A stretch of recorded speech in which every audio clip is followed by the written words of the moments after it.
Hey, y'all. Welcome back to Mountain Murders End of the Week. I'm sliding into the weekend, Dylan. That's right. I'm Heather. And I'm Dylan. All oiled up You must have been over by Diddy's room. and ready for the show. Oh, my God. Well, okay. You started. There's so much to talk about. I cannot wait. There is so much to talk about, Dylan. And, we really appreciate getting awesome emails from our listeners. We do. And I just have to give a couple of shout outs here. The other day, I received this amazing email from a listener who let me know that his wife, Marilou, not Mary Lou, it's Marilou, has just returned to work after taking about 10 years off. Okay. And she's been very nervous about it, the anxiety, and I fully understand this. But she's returned to the workforce, and I just want to give her a big shout out and tell her congratulations. And I think it's awesome that she's taking this step forward and fighting through like these feelings to go do something she wants to do. Yeah. And it could be 10 years is a long time, right? Yeah. And so I think it takes a lot of courage. And but can I take off the next 10 years since she's came back? Look, I'm always super proud of folks who take the next step in their journey. Yeah. Whether it's going back to school, transitioning into a new job or career, just doing something. I feel I'm a big proponent of do something that scares you and getting out of your comfort zone. Right. So I'm like super proud of her. Way to go. You go, girl. You get it. Get that bag. Get that bag. Hell yeah. All right, Dylan, we had another message, and I feel like I should read this to you. Okay. This one was via Instagram. I love your podcast. I found you when looking for content on a particular crime. I kind of thought Heather was mean at first. Thank you. Yes, thank you. I try. I thought maybe Dylan was getting too much shit. Look, Dylan never gets enough shit, just so you know. I want to clarify. Behind the scenes, I deserve the shit I get in the public forum. You deserve the shit threefold, Dylan. Yeah, because I aggravate her. I pick at her. I do dumb shit that comes back and bites us in the ass. Thanks for that. Yeah, I just want to clarify. Thanks for ruining my life. It's her love language. And my finances. Yeah. Yeah. So, okay, we got to continue. This person thought I was mean to you and that you get too much shit, Dylan. Also, I decided to Google y'all to see what you look like. I was expecting Dylan to look like Lloyd from that show Wings or Lowell. Fuck, what's that dude's name? Fuck. Oh, well, it's Lowell. Heather is super hot. Okay, I'll take that. Damn. Thank you. I have always wanted to be described as mean and super hot. And I want to be super hot and terrifying. And I'm running a small regional airport. There you go. Yeah. I would not trust you to fly me anywhere. I think I'd be good at it. Bro, you get way too distracted. You'd be flying and be like, look, a duck. And we... Well, I don't want to pilot the plane, but I can get people on and off the plane. You could get us on and off, you're saying? I'm running the small regional airport. I don't know if I trust you, Dylan. You also lose everything. Yeah. Can we talk about... We're going to talk about this. Okay, so Heather, super hot. Thank you. I'm going to repeat that because no one ever tells me that I'm super hot. So I appreciate that. I guess if Dylan can put up with her, he's a lucky guy. Thank you. I'm glad that you put up with me and that you like my abuse. Yeah. Well, I like to think that I give it back. Oh, yeah, you do in other ways. You're emotionally abusive. That's not true. That's not true. I bought Dylan some new earbuds for Christmas. Expensive earbuds, name brand earbuds, because he lost his other name brand earbuds that were quite expensive. Why are we talking? I bought those for myself. Yeah, I know. But is it really you bought them for yourself? Because I thought our money was our money. Right, unless I spend it on me. Somehow our money is our money when it's like paying bills, but then it's your money when you're buying earbuds that are expensive. Okay, so you lost your first set of expensive earbuds. So for Christmas, I decided to get you a new set of expensive earbuds for the gym. You've lost those. It started the other day. You went to the gym and you said you put one of them in your pocket. Right. And lost it at the gym. Yeah. Probably. We don't know. It was at the gym. And now you had one remaining earbud, and you've managed to lose it. Yeah, but look, in my defense, I use my ear. There is no defense. There is. Dylan. I use them all day, every day, gym, work, whatever, and I work really hard. All the more reason you should keep up with your shit. And things happen. They do. Yeah, it gets crazy out there. And now I have to get a third pair. I don't know what to tell you. I don't know what to tell you. You know, Dylan, it's crazy because see, I have these AirPods that have been in my possession for what, probably 2.5 years. Yeah. Never lose them. But the price point is that's worth, like, by the time I buy my third pair, it'll be the same value as your AirPods. That's not true. It is true. That's not true. Okay. The 2 pair have already surpassed my pair of AirPods. No, quit shaking your head. This is what I've decided to do, Dylan. We are going to enlist you. We're going to get a waiver because you're old, and you'll probably have to get a waiver because you're fat. Too fat. I mean, I like the fat. I'm saying you don't meet physical requirements. We're going to enlist you in the military, and you're going to learn to keep positive control of your items. This is something that is drilled into your head, like while you're going through boot camp. So when you graduate from boot camp, not only will you be able to maintain positive control of your items, Dylan, but you'll probably lose like 70 pounds. And they will issue me government earbuds. They will not, but they will issue you a really disgusting pair of New Balance tennis shoes that you would never wear otherwise. Okay, enough about my earbuds. I can't wait to try a third brand out. This is why we need more patrons. No. Well, we need more patrons so Dylan can buy a third pair of expensive earbuds. I'm not going to say you're going to lose them. Look, clarification. We don't need new patrons to finance my third pair of earbuds. Sure we do. But we do need new patrons so you can unlock all that incredible extra content. If you are here for the shit that I give Dylan, join Patreon. There's even more shit over there. Speaking of shit, I will rake this man over the coals for you. That's going to lead us on to our next story. We have to talk about it. Even though you said you wouldn't talk about it anymore. I can't help myself, Dylan. I must talk about it, okay? Diddy trial updates. Rapper Kid Cudi, also known as Scott Mescudi, took the stand at the sex trafficking trial of Sean Diddy Combs in Manhattan on Thursday, telling the jury in shocking detail that the disgraced rap mogul once broke into his house in a jealous rage, locked his dog in the bathroom, and then later set Cudi's Porsche on fire in his driveway. Damn. How dare you lock that dog in the bathroom? All because Kid Cudi was dating Cassie, is that right? Yes. I would be very upset if someone locked Rufus in the bathroom. No, he's going to scratch the door, and I'm not going to get my deposit back. He's going to fuck up your security deposit. Yeah, I'm not going to get mine because he will scratch the door if you lock him in a room. You cannot lock him anywhere. And I've never seen a 10-pound dog do that much damage. No, he can tear the fuck up out like any kind of wood molding or a wooden door. His little feet are so small. I don't know how he does. We keep his nails trimmed. He goes and gets a haircut. Looks like a beaver has shredded What the hell? the door. So Kid Cudi, this is crazy. It just shows that Sean Combs, a.k.a. P. Shitty, is a very an insane person. The old shitty Diddy.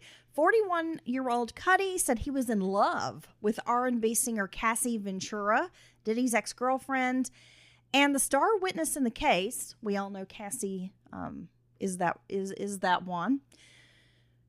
But he admits that she, quote, played both rappers. She was dating them both at the same time.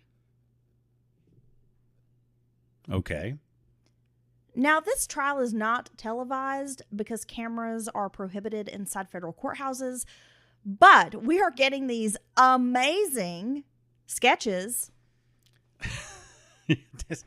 I don't know who the trial sketch artist I mean, is that what they're called? It's a courtroom sketch The artist. courtroom sketch art. Yeah, the trial artist is in this case, but these pictures look like something a 5-year-old could draw. Well, I think which they typically do have that Like, look. look at the jurors. They don't even have faces. Well, I think They just have heads. they're quickly done. And a lot of times, of course, it varies by talent, by the artist. But a lot of times A courtroom sketch artist. Yeah, they're very... I knew it would eventually come to me. They're very childish seeming or very quickly done. I'm going to post this drawing of the faceless jurors. They just have round heads. It's amazing. And the judge looks crazy. It's almost like I did the drawing. He has like a weird, like, the judge has this weird skinny face. He has an Ozempic face. He has Ozempic face. Yeah, not to offend anybody out there who has Ozempic face, but some of y'all be looking crazy. All right, so back to our story here. I'm sure that offended someone. No, well, look, if you're taking Ozempic, don't take it for a long time or you're going to have Ozempic face, bud. I mean, just you gotta be honest with yourself. Just take it for a little bit. Now, by the way, the judge is hoping they're going to wrap the trial up by the 4th of July. Prosecutors are saying it's probably going to take around 6 weeks to present their entire case with all the evidence and witnesses. That seems like a long time. Now, has the defense already presented? I don't think so. Oh, my gosh. A ritzy Beverly Hills hotel, the manager testified. His name is Frederic Zemmour. He testified that he always charged Sean Diddy Combs an extra $1,000 to repair damages after the music mogul left the room covered in baby oil and candle wax. What are you doing with the candle wax? The oil is bad enough, but there's wax and oil.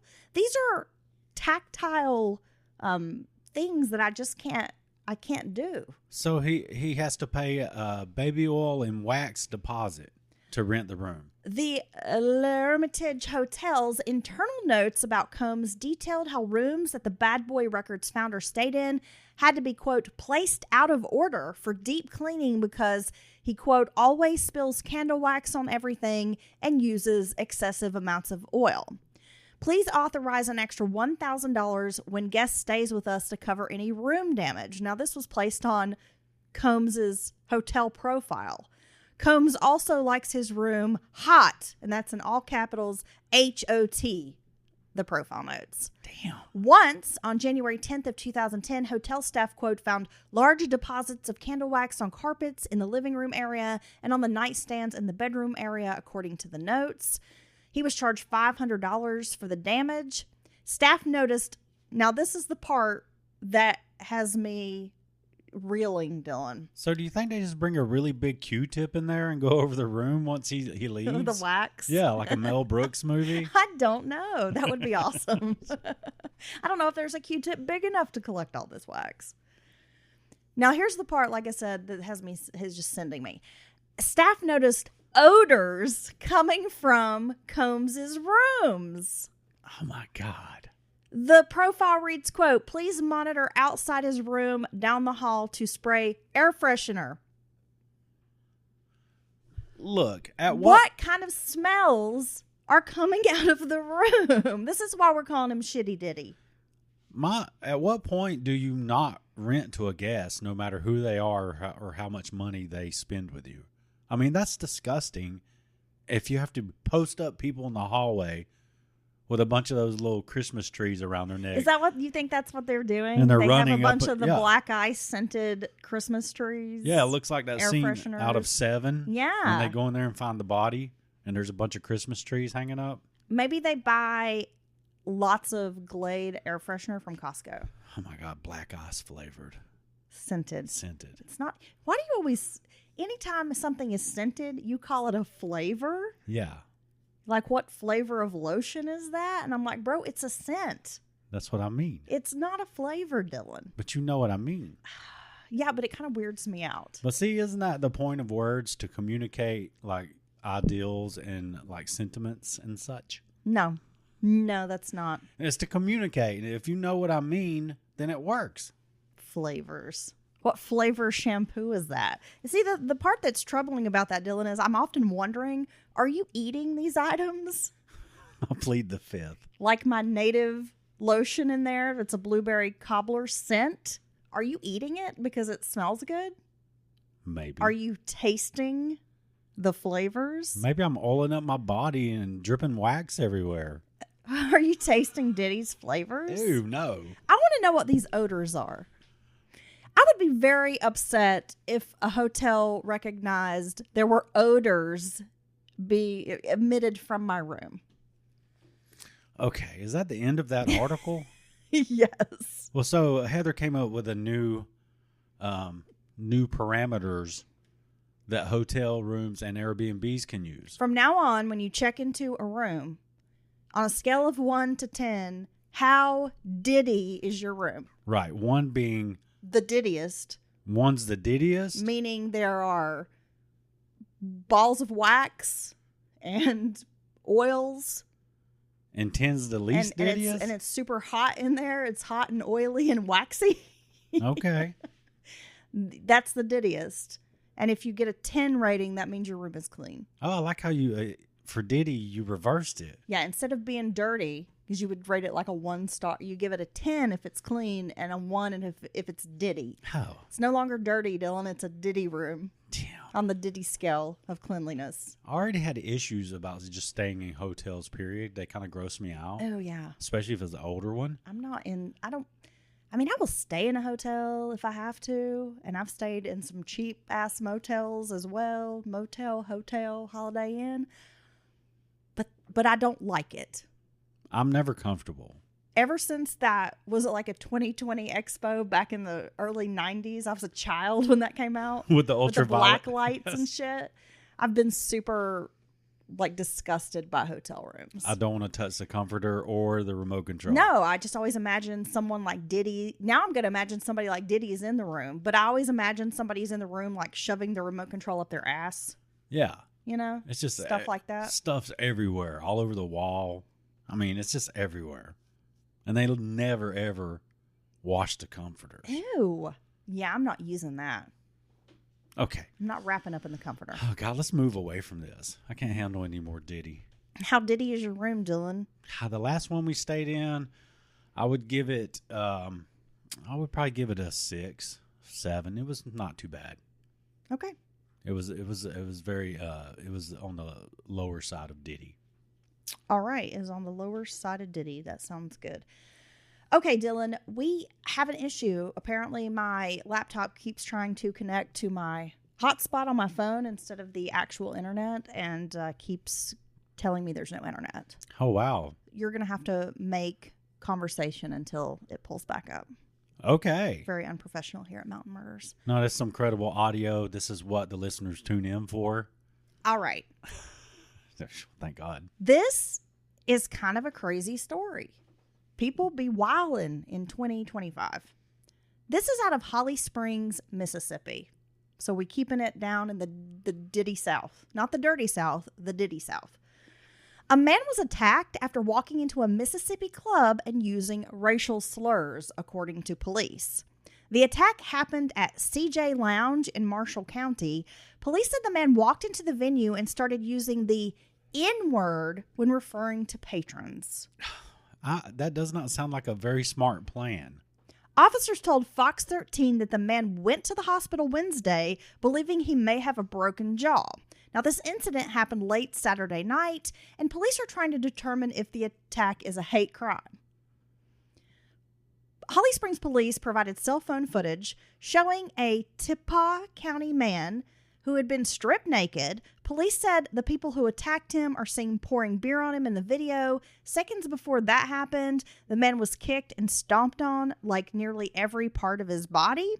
So the guy walked in. He was very aggressive. He's at this club late Saturday night. Other guys in the area were listening. They're trying to stay calm, and they ask him, "Hey, bud, can you leave?" After he's spewing these racial slurs. That is when the Tippah County man continued to call people racial slurs. In another video provided by Holly Springs police, the man can be seen outside of the bar speaking erratically and throwing what investigators believe to be gang signs. What gang? He's throwing up gang signs. So they start scuffling outside. He's still using the N word, saying like F-U-N. Now, this is according to the news report. And I quote, F-U-N's, F-U-N's. Now, he could be from East Tennessee, and he could be saying Ewanses. So I'm going to assume it's F-U-N word hard R.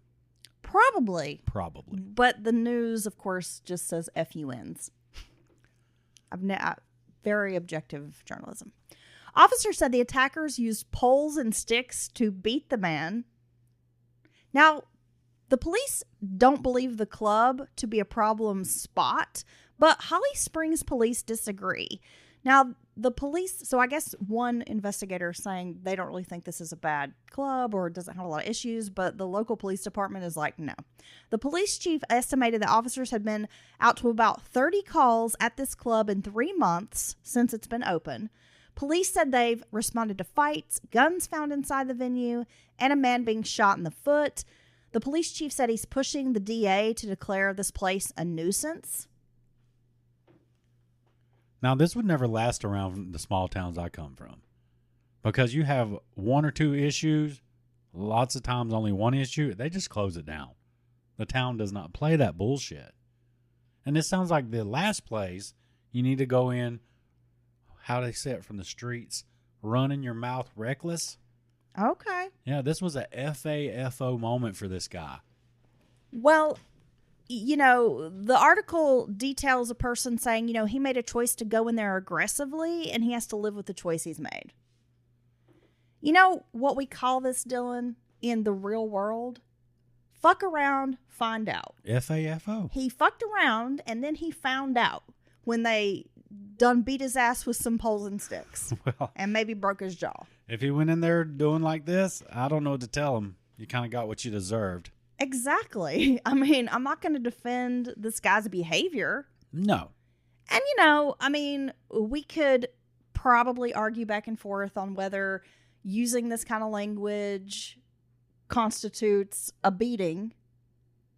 But, you know, back in the old days, you know, you run your fucking mouth, somebody's going to mash that mouth for you. That's just like, I don't care where you are. No. That's in the hood. That's in the country. Up a dirt road. Up a holler. You come up there Talking crazy. Being aggressive. Somebody's going to kick your ass. With a bunch of people who've already been drinking and, in the and city, hanging out. in the big city. It's not going to work. Somebody's probably going to punch you in the face if you say something crazy. That's just it. Yeah. So we can't make excuses for this guy. He fucked around. He found out. He got his ass beat. It's true. Sounds like maybe it was warranted. Right? All right. So Myrtle Beach has been in the news, it seems like, a lot lately. And not for positive things. Like people just really like the big Ferris wheel. There's a lot of crime there. It seems like in the last, I would say probably the last 10 years, it's really kind of made its way on the map for crime and negative things, right? It's really went downhill, as they say. Well, 2 people are facing charges after Myrtle Beach police officers were shot during a chase. The Myrtle Beach Police Department arrested a 17-year-old named Riley Pegram and 20-year-old Omarion Glass, both of North Carolina. Man, why you got to do that to the North Cackalack? Quit making us look like fools out here. On a slew of charges stemming from a Thursday morning police chase. What are you doing on a Thursday morning but getting in a police chase? Well, I would never get in a police chase. You gonna do it on Thursday morning? Well, I'm not going to ever do it. And if I'm with someone who starts one, I'm going to remove myself. Well, this isn't going to work for me because I'm not a morning person, right? Like, the first thing I get up, I'm wanting some coffee. I need to go pee. I'm not thinking about getting in a police chase. Myrtle Beach Police Chief Amy Prock said in a video posted to Facebook that around 8:15 a.m., officers were in the area of South Ocean Boulevard near 17th and 18th Avenue South when they saw a suspicious car. The car had 4 people with masks inside, and they drove away from a traffic stop. Now, what about that is suspicious? I always wear my Shrek mask when I'm driving down the road. Especially when I'm at the beach and it's hot. Sometimes I wear a helmet when I drive. But that's just because I'm not a great driver. As officers follow the car, they were shot at but not injured. No community members were hurt either. There was a marked bullet casing in the Market Common area on Fairrow Parkway, according to the news. So a witness says, quote, I was just walking my dog before work in Market Common and I heard what I thought was gunshots. Then minutes later, I counted, it was 14 cop cars that came by my house. Nothing really more than that, like a car break-in or something like that I've heard about in the neighborhood. So certainly a high-speed chase at 8 in the morning was a little different. Damn. So you're going to wear a mask and look suspect. You're going to run from the police and then you're going to shoot at the police? Right. And then when they chase you down and beat the shit out of you, you're going to be like, oh my gosh, police brutality. Oh, I'm sorry, but damn. Well, we can make excuses for criminals or we can just be really honest. Now, the chase ended when the car crashed in the area of Highway 17 bypass and 67th Avenue North. It was a 2-car crash, but it's unclear if anybody was taken to the hospital. Witnesses who saw the crash told the news the scene was unnerving and made them question the community that they live in. I mean, one of the ladies, Susan Lindauer, said, quote, I thought I heard gunshots, but I think it was the crash you see behind me here. But it was pretty scary for a moment, not knowing what was going on. It's just a pretty horrific morning on 67th Avenue North in Myrtle Beach. We bought a home here 2.5 years ago, and I'm wondering if we're in a safe area anymore. Well, so 4 people were detained, but 2 of them were released later. High-speed police chases are very scary because you got this person running from the cops. They don't obey traffic laws at that point, especially, and they're doing everything they can to get away from police, let alone hanging out the window, firing weapons or whatever they're doing. And, I mean, how many times have we heard tragic stories about bystanders or innocent people being run over or hit by these idiots and killed or maimed? I always wonder, and look, I realize law enforcement, they've got to do their job and they're trying to get this dangerous person off the road. But sometimes I wonder, there has to be a better way, right? I mean, some of these chases are so deadly that isn't there some other way we can put down one of those strips across the strip road, flatten this person's tires, kind of get ahead of where the direction they're going? Well, yeah. Intervene. And who knows what tactics this police department was using. And in some police departments, they have a stand down policy for that very reason, because the pursuit of that criminal at that moment can be more dangerous.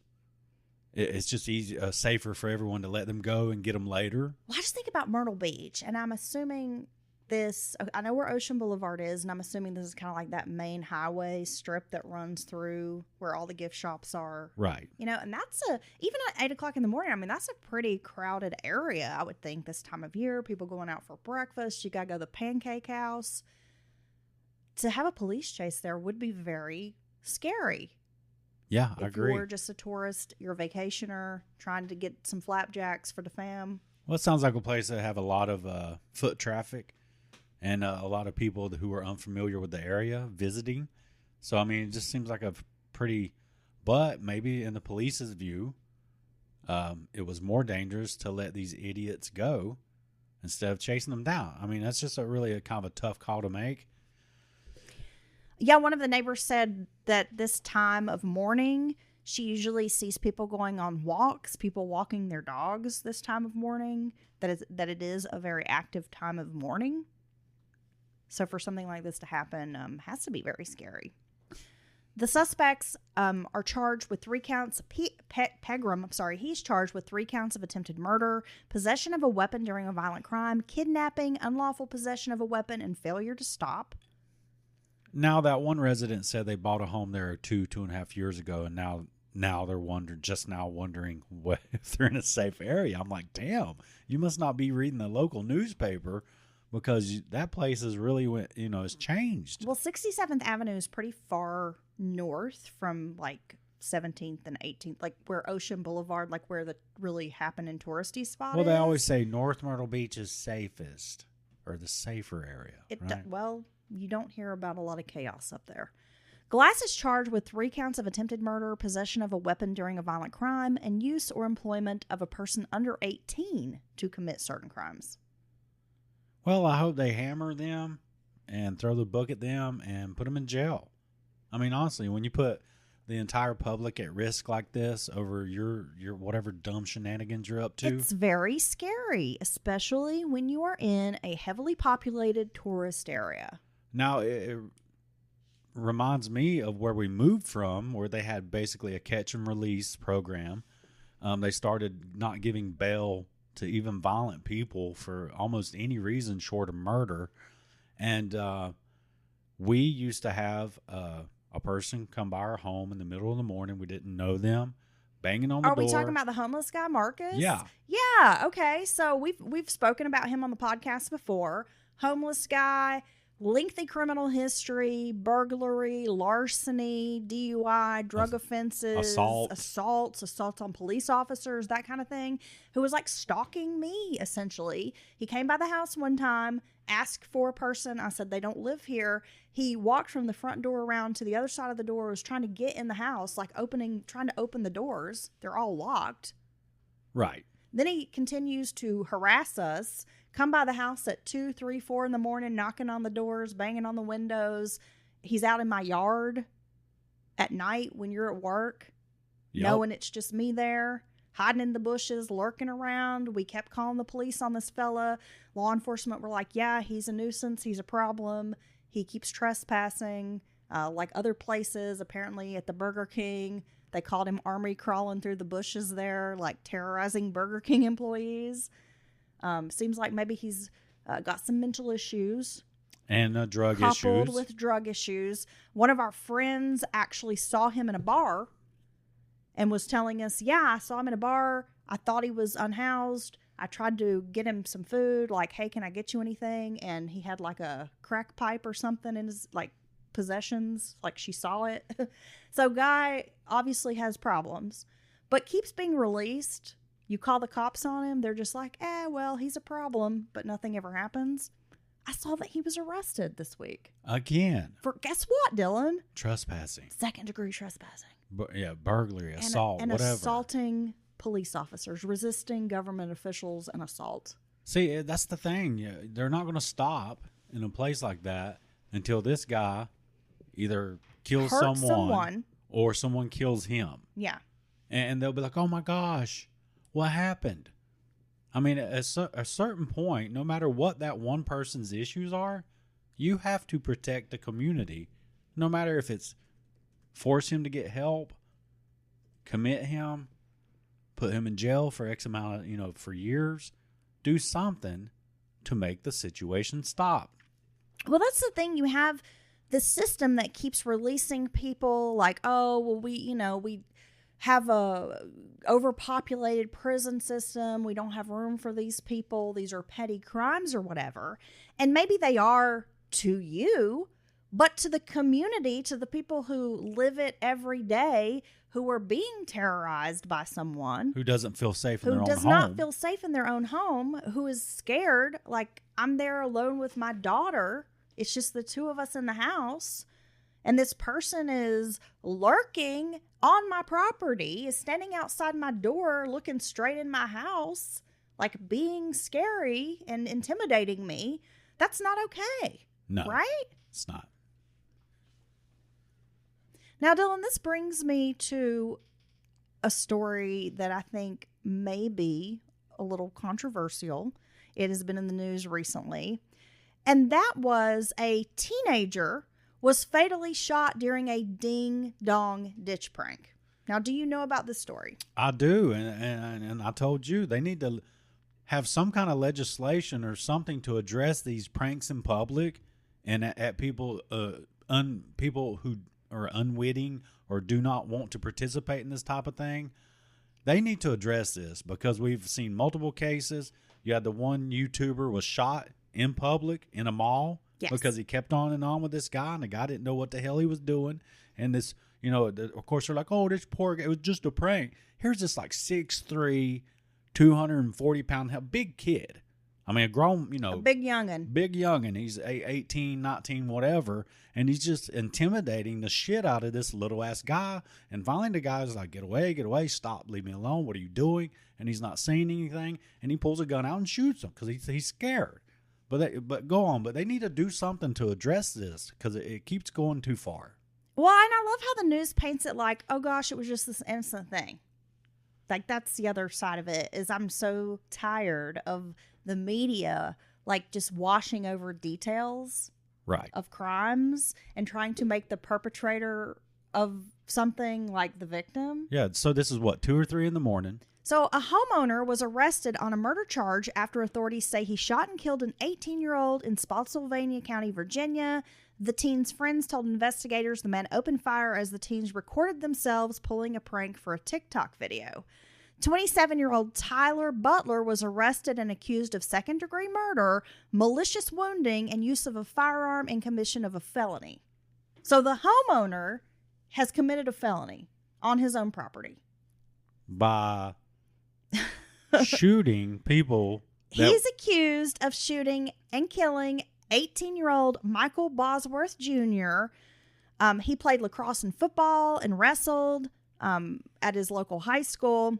So around 3 a.m. on a Saturday morning, the homeowner told investigators that Bosworth and 2 other teens were trying to break into his home on Mackenzie Lane. The sheriff's office received a call about a residential burglary in progress in which a resident had fired shots. Bosworth was taken to the hospital where he died. One of the teens, who was grazed by a bullet, told detectives they weren't breaking in to steal anything. They were just recording ding-dong-ditch pranks for TikToks, meaning they were just ringing doorbells and then running away. But there's video of them kicking the door. Is that true? Look, here's the thing. I don't know that. I thought because, there was... again, the media mostly omits facts because they want to paint a certain picture. Look, so when you say ding-dong-ditch, we've all heard of it. You ring door, a little kid, whatever, ring the doorbell, run hide behind a tree, watch the people open the door, look around like where nobody's here, blah, blah, blah. You're a fucking fool if you're doing even ringing the door and running away at 3 a.m.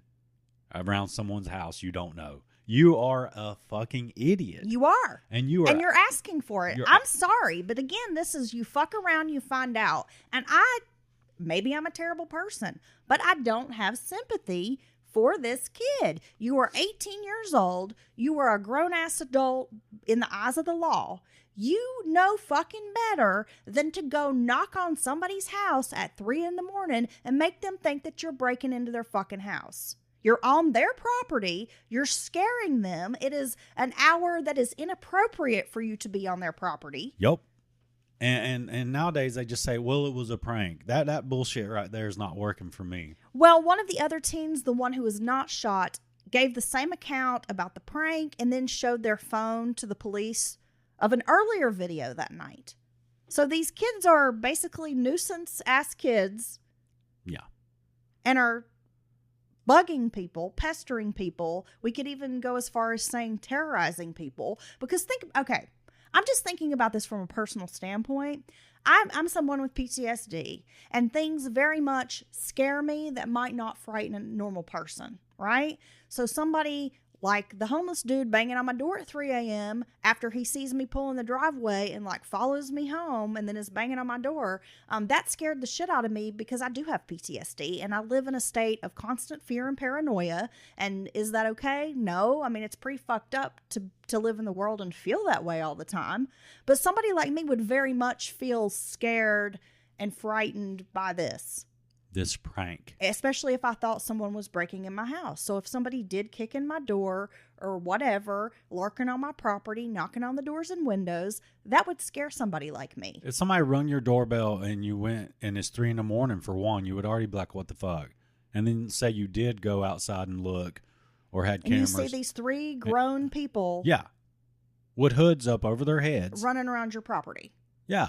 You're going to be like, oh, it must be a TikTok prank. Must be some, I mean, I'm thinking this is something out of The Strangers. No, yeah. That's my first reaction. No, my house is under siege by weirdos. No, you're going to think this must be one of those TikTok pranks, right?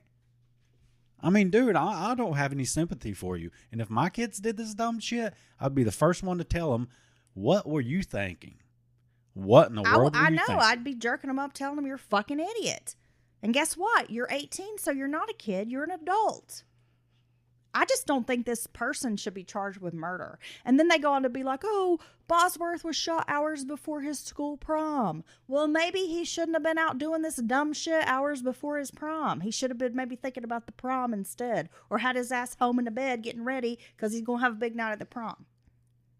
I don't know.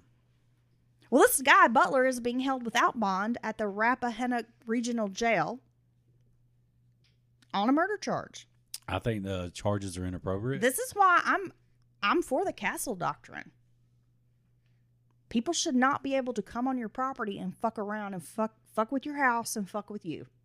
I agree. I don't think it's okay. No, because again, this has come from somebody who has issues, and I recognize those issues. But I'm telling you, if something like that happened, if I felt scared, I mean, I very much easily could like snap in this state of panic thinking like, oh my God, this person's trying to harm me, this fight or flight syndrome that I have. And I'm in my home, so I can't really run out if you're at my, Well, and I'm saying the family, whoever these kids' families are, say if the shoe was on the other foot and it was their elderly mother or some aunt or someone, a widow or a widower, elderly person living at home, and somebody's doing this to them, I don't think they would be so forgiving about it, right? No, they'd be pissed off. They would be mad. Who's bothering my someone in my family? Who's bothering my wife, my sister, whatever? Well, there need to be stronger laws, as you recommended, when it comes to these internet pranks. Most definitely. If you're caught doing something like this, you should be arrested. Yeah. You are being a nuisance. You're trespassing. You don't have a right to involve strangers in your so-called pranks. You do not. For clicks and views. And you do not have a right to go on someone's property and be a menace. Okay. I agree. You do not. 2 students have died in a suspected murder-suicide at a residence hall at the University of Wisconsin. Damn. This is a very strange story, Dylan. On the afternoon of Monday, May 19th, the University of Wisconsin-Platteville their police department responded to a call at Wilgus Hall, which is a student residence, about a disturbance. When they arrived, they found 2 individuals injured, suffering from gunshot wounds. The school said of the victim, one of the individuals was identified as Kelsey Martin, 22. Martin was transported to Southwest Health and then med-flighted to the University Hospital, where she was pronounced dead. Now, based on preliminary autopsy findings, Martin was determined to have died by a gunshot wound. The statement continued that the other individuals identified as Haley Helms, 22, and this person also died at the scene. And based on preliminary autopsy findings, Helms was determined to have died by a self-inflicted gunshot wound. Damn. She was a resident at Wilgus Hall and an elementary education major. Now, the deaths are being investigated as a murder-suicide. The shooting has been described as, quote, targeted and isolated. This is very scary for students, for parents. Well, yeah. It's just not the kind of thing you imagine is going to happen in a college dorm. I find the murder-suicide very kind of strange and scary situation. I think it's very scary. Because, so you have someone who wants to kill you for whatever reason, and then they're instantly, and that's kind of the kicker, going to kill themselves so they'll never have to deal with the consequences or be held to account for what they've done to you. It's really a kind of a finality to it that is just, it's really disturbing. Well, and of all the cases of this type of thing, you just don't expect it's going to happen in a college dorm. No, that is a strange element. Is a lot of times it's couples or, right, in their home, that kind of thing. Or sometimes you'll have almost like one person's really sick and they, put them in their thoughts, maybe out of their misery, and then kill themselves. I mean, there's some various situations or scenarios, but this is not one I've ever heard, actually. Dylan, I got to ask you, are you a fan of Popeyes? Not the Sailor Man. Well, I was going to say. But the chicken joint. Look, if it's a quality Popeyes, it's pretty good. The shrimp basket and their little chicken basket or whatever, I think it's bussin', as the kids used to say about 2 years ago. It slaps, right? They also said that. But if it's a shitty Popeyes, it'd be the worst new slang, instead of it slaps, it Diddy's. You know why? Because Diddy slaps. I don't think anyone says Diddy in the positive. It Diddy's. No, I don't want it to Diddy, because then it's going to be like all stuck to me. Yeah, it's gonna be in my mouth. It's going to be oily. It might be buttery on your lips. Well, a 22-year-old man is accused of shooting a fellow Popeyes employee because of a disagreement about overcooked biscuits. This fella takes the biscuits very seriously. So they're working together. And they're arguing about if the biscuits are overcooked or not. So you have a pros side and a con side on these biscuits. Look, these biscuits are not meeting standards. Okay. All right. Sunday, May 11th, Charlotte Mecklenburg police officers received a call about an assault with a deadly weapon at a Popeyes on South Boulevard. Responding officers located a victim with gunshot wounds. Medics took him to the hospital with life-threatening injuries. WBTV, which cites court records, reported that a customer saw the suspect, Rodney Wood, and the victim get into a fight inside the fast food restaurant due to burnt biscuits. The two men reportedly took the altercation outside, where it turned physical. Wood allegedly had a gun on him and shot the victim twice at point-blank range. One shot hit the man in the groin, and the second shot hit him in the chest. Damn. Wood allegedly fled the scene following the incident, but police located him nearby. Wood reportedly told police that the victim punched him in the face several times, so he fired, quote, warning shots. Into his groin and chest. What the fuck? Hey, look, I didn't even know this was in Charlotte, but like one of the worst Popeyes we've ever been to together was in Charlotte. Let's just say the customer service was lacking that day. It was very much lacking. Both Wood and the victim are managers at the Popeyes, and they've reportedly had issues in the past. Wood even previously asked if he could transfer to a different location because he did not want to work with the victim. But he was booked into Mecklenburg County Jail on one count of attempted first-degree murder. Damn. Over some biscuits. So why you got a gun on you? You got a thing on him. Why has he got a gun on him at work? I don't know. Is this a dangerous part of Charlotte? Like someone's going to come in and like rob you of your pickle glazed wings or something? Maybe he got tired of people talking shit about his biscuits. Maybe. I don't know, Dylan. Man takes his biscuits seriously. Now, Dylan, this is a strange story out of Myrtle Beach. Once again, Murder Beach in the news. A 53-year-old woman is in custody on suspicion of fatally shooting a man and leaving his body in a closet. You know, Myrtle Beach needs like a good shark attack story to at least bring the theme back to the beach. You know what I'm saying? They're really taking away from the sand and the ocean. The surf? Yeah. Yeah. I miss the days when it was just like, the Sun Fun Festival was in the news. Yeah, all you had to worry about was a shark attack or maybe a jellyfish. Yeah. I haven't been stung by jellyfish at Myrtle Beach. And now you got police chases and now this. According to the Horry County Police Department, on Friday, May 16th, officers responded to a home in the Burgess area to perform a welfare check. Per an incident report, police were called to the residence because of suspicious vehicle that was parked against the front door. Okay. So it sounds like this vehicle was all the way up at the door. That is suspicious. That is strange. Joanna Van Zant, who no longer lived at the location, reportedly answered the door covered in blood. Officers then noticed a large blood trail through the home. According to the arrest warrant, Van Sant, quote, made an excited utterance that the victim was in the back of the house and that she had changed her clothes due to them being soaked in blood. Oh. That's when police discovered 60-year-old Frederick Van Sant deceased in a locked closet.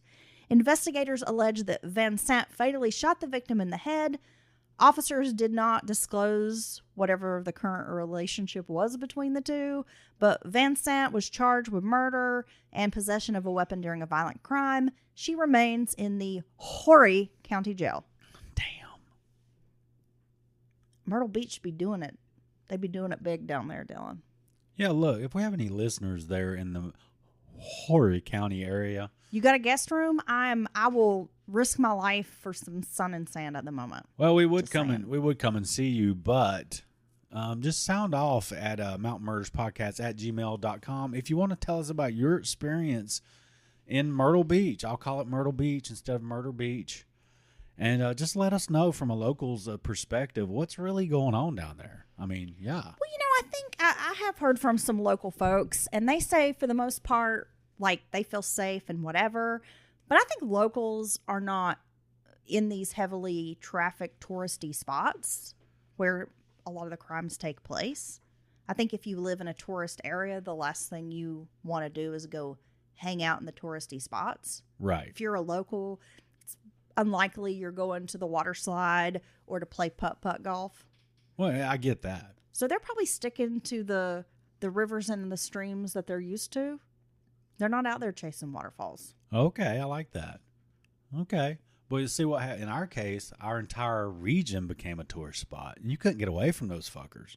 There was nowhere to go. There was nowhere to go. There was no escape. There was no escape. They were like roaches. All the houses in your neighborhood became crawling all over your shit. Short-term rentals, the price of rent and utilities and you go in the grocery store. That was one of my main complaints about this touristy spot is you would go to the grocery store and it would be wiped out. Yeah.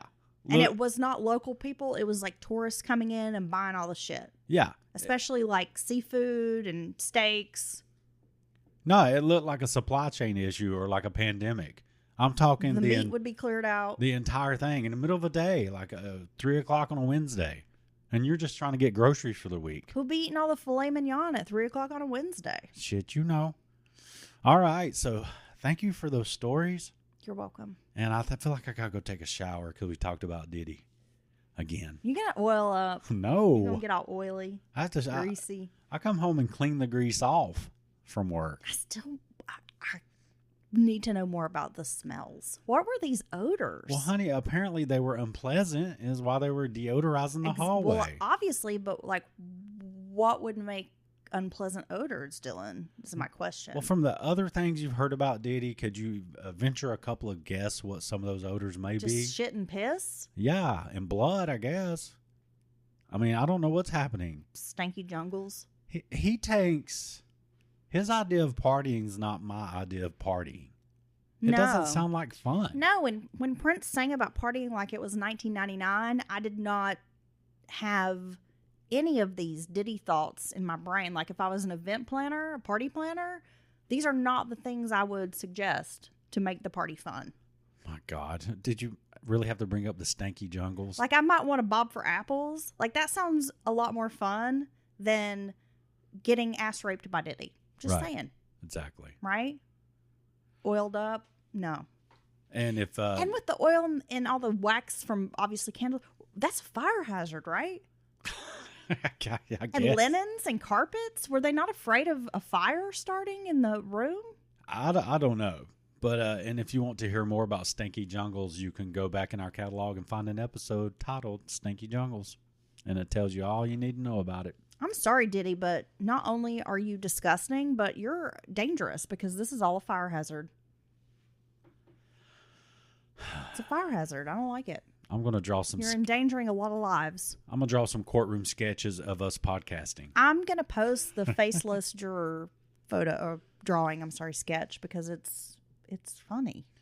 All right. So thank you for that, Heather, and thank our listeners. As usual, we love you, and thank our patrons for your continued support. We love you as well. And yeah, we will be back very soon with this week's case. Monday. Monday. We'll have a brand new case for you on Monday. All right. So I'm going to go lather up. Have a great weekend. It is Memorial Day, so everyone take a moment, pause, reflect on what Memorial Day means to you. Right. And like they say, don't forget the true meaning and intent of Memorial Day. Yeah, it's not just to give you a day off. It's not just about getting drunk and eating barbecue. And grilling. I mean, that's part of it. Wearing your Kiss the Cook apron. No, it has a real reason. Yeah, like I said, don't forget the true meaning. Dylan, keep it real. All righty. Keep it Diddy. Dirty Diddy. Bye.